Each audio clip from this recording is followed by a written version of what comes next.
All right, so this is part one of Unit 2, and we are starting out this unit looking at quadratic equations. Now, whenever we are working with quadratic equations, we're used to looking at them in standard form, where we have ax squared plus bx plus c. But in this first couple of pages of Unit 2, we're going to see that we can also look at them in what's called vertex form. And that's a times x minus h squared plus k.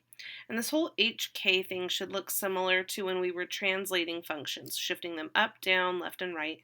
And we also used HK when we were looking at circles. Now, quadratic functions, their graphs take the shape of what's called a parabola. And it looks kind of like a U, or it might be going down. And this lowest point here, or this highest point here, is called the vertex. And that's the first piece of information we really want to find when we're looking at graphing a quadratic equation. So if we are working with standard form, finding the vertex, we take our negative b value and put it over to a, and that gives us the x value of the vertex. And if I plug that into the function, that gives me the matching y value. Now, quadratic functions and parabolas also have what's called an axis of symmetry. That's this invisible line down the middle, and it's an exact reflection on one side to the other. These are like mirror images of one another. And the equation of the axis of symmetry is x equals, and it's the x value of the vertex.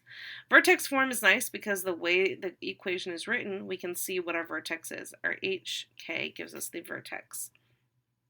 Now, if the a value in both of these, if the a value and a value are positive, then your parabola is going up. It's a positive parabola. And if it's negative, then it's going down.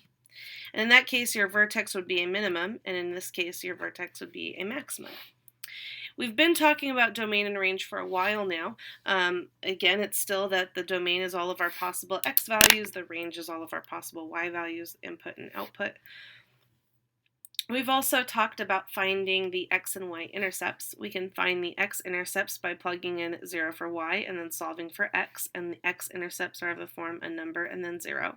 Y-intercepts, we plug in 0 for x and then solve for y, so 0 for the x value and then a number for the y value. There are some words when we're working with quadratic equations that mean the same thing. Roots, zeros, or solutions, those all mean the same thing. It's where the graph crosses the x-axis. We can also add x-intercepts to those. So we're going to start out graphing quadratic equations in standard form, and we're going to be looking at a number of pieces of information. First, this example is asking us to state the vertex. So we want to find the vertex. It's asking us to state the axis of symmetry. I often abbreviate it as A of S, axis of symmetry. We want to find the domain, the range. We want to find the x-intercepts, the y-intercept, and we want to state our maximum or minimum value. And it'll be one or the other. It won't be both. Okay. So when we're looking at this in standard form and we want to find the vertex, remember that's negative b over 2a. So in this case, my b value is negative 4. So negative times negative 4 would be positive 4, and 2 times negative 2. And so that gives us negative 1. Okay. And now I can plug that into the equation to find the matching y value. So negative 2 times negative 1 squared minus 4 times negative 1 plus 16. Well, negative 1 squared is 1 times negative 2 is negative 2. Negative 4 times negative 1 is plus 4 plus 16, and that will be 18. So that gives me the y value. Now, once I know the vertex, I know the axis of symmetry as well. It's an equation. It's the equation x equals negative 1, the x value of our vertex. Well, I'm going to go ahead and adjust my graph here a bit. Negative 118 is way up there. So what we're going to do is we're going to mark that we're counting by 2's. And the x values we're still counting by 1's. Now, anytime you're not just counting by 1's, you need to label what you're counting by. And if I change that I'm counting by 2's here, I want to also label what my x-axis is counting by. So, -1 and 18. 2, 4, 6, 8, 10, 12, 14, 16, 18, and -1. So, there we go. Make sure 4, 6, 8, 10, 12, 14, 16, 18. Yep. And then we can go ahead and try to figure out some more pieces of information. Now, the nice thing about quadratic equations is that our domain is always -infinity to +infinity. With a quadratic equation, there's no restrictions on my x. I can plug in whatever I want. It's going to keep going for infinity this way and this way. Our range will not be -infinity to +infinity. My parabola is either going to go up or go down, and then that means part of our graph won't be covered with the range. So here my a value is -2, which means my parabola is going down. So already I should be expecting to see this be going down from here. Now, I can go ahead and find my y-intercept by plugging in 0 for x. If I plug in 0 for x, 0, and that's going to be 0 plus 16. So my y-intercept is 0, 16. And because we know quadratic equations are symmetric across the line of the axis of symmetry, I have the same point on the other side. All right, so we can actually already draw our graph from here. Okay, so that gives me my parabola here. I do want to find my x-intercepts though, and to find the x-intercepts, you're plugging in 0 for y, which is over here, and solving for x.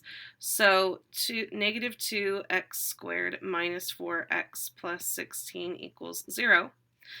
And this is a quadratic equation. I can actually divide both sides by -2. If I divide both sides by -2, this becomes x squared plus 2x minus 8 equals 0. And then I can go ahead and use the x method, -8 and 2, 4 and -2. So x minus 2 and x plus 4 equals 0. X equals 2 and x equals -4. So my x-intercepts are 2, 0 and -4, 0. Well, if I plot those points, does that make sense with my graph? 2, 0 and -4, 0. Yeah, in fact, if I continue my graph, we'd see that it continues to go through those points. And I didn't draw a very good graph over here, but we can go ahead and fix that. All right, so that gives me my x-intercepts. My maximum or minimum? Well, we know that we have a maximum because my parabola is going down. This is a maximum value, and the maximum is always the y value of your vertex. Okay, so my maximum value is 18.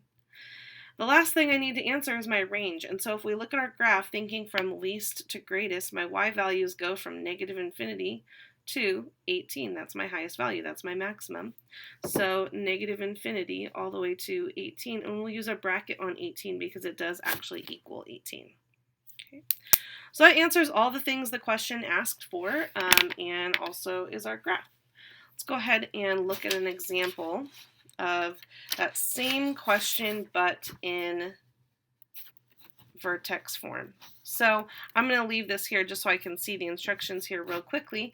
And again, we're finding those same pieces of information, both a different equation in vertex form. So we want to find our vertex, our axis of symmetry, our domain, our range, our x-intercepts, our y-intercepts, and a max or min.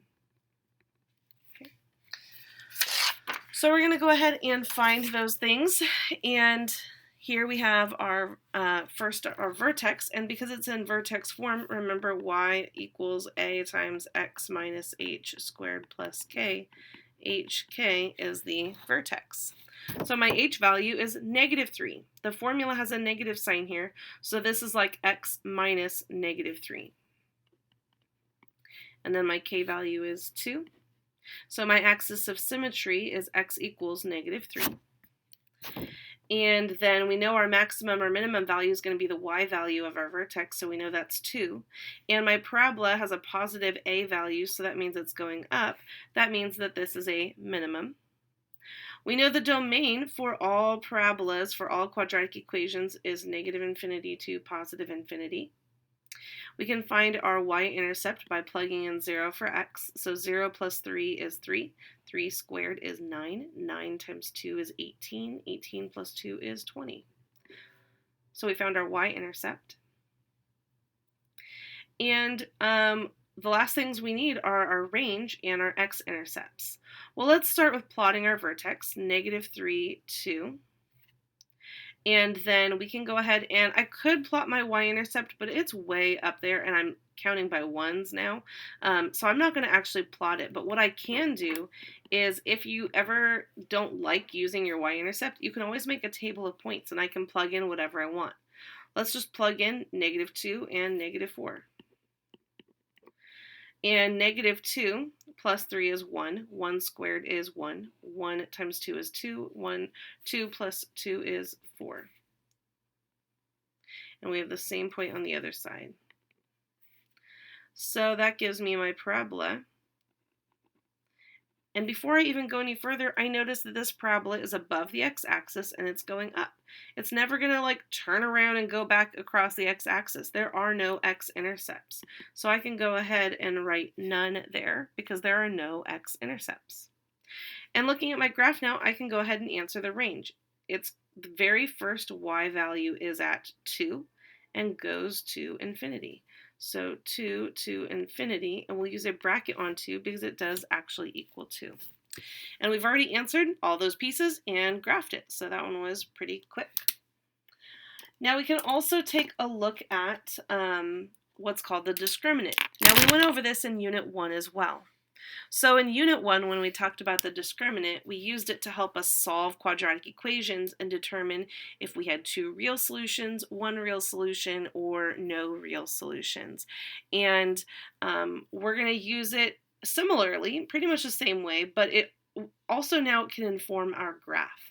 So if I had found the discriminant with this quadratic equation first, I would have gotten a negative value and seen that I have no x-intercepts. So when we're looking at the discriminant, if we have a positive value for the discriminant, then what that means is that we have 2 real solutions. It also means we have 2 x-intercepts. And graphically what that means is that my graph actually does cross the x-axis in 2 places. If my discriminant is 0, then that means I have 1 real solution.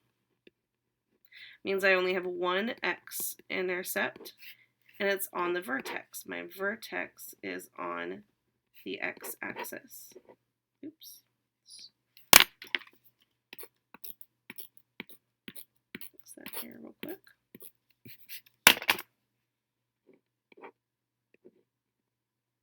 I did it again. We want our vertex to be on the x-axis there. Okay. And thirdly, if my discriminant is negative, if it gives me a negative number, that means I have no real solutions. I have 2 complex solutions. That means I have no x-intercepts. And graphically what that means is it's above the x-axis going up, or it's below the x-axis going down. Okay. So we're going to do a couple examples of the discriminant, or working with the discriminant. And here it says, first use the discriminant to state the number and type of solutions, and then solve for the zeros. So first we're going to find the discriminant to determine the number and type of solutions that we'll have, and then we'll solve for the actual zeros. So b squared minus 4ac, that's what we are using here. My b value is -5, so -5 squared minus 4 times 2 times 2.